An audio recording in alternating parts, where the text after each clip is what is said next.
Miksi pyrin eduskuntaan? Oikeastaan se on aika luonnollista. Olen 20 vuoden ajan työssäni ollut mukana Satakunnan edunajamisessa.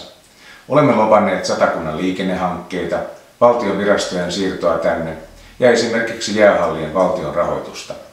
Eduskunnassa voisin hyödyntää kokemustani sekä hallintokoneiston ja ihmisten tuntemusta ja viedä satakuntalaisia hankkeita maaliin.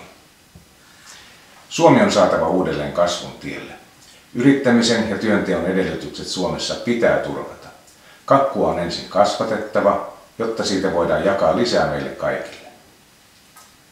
Ajatusmaailmani mukaan politiikan tavoitteena on hyvinvoinnin edistäminen. Yhteisön tukea tarvitaan, jotta voisimme kantaa oman osuutemme. Jokainen meistä on itsekin vastuussa hyvinvoinnistaan, mutta politiikassa tehdään ratkaisuja, jotka luovat edellytyksiä meidän satakuntalaisten hyvinvoinnille. Yhteisiä asioita tehdään yhdessä. Mitä sinun satakuntasi tarvitsee?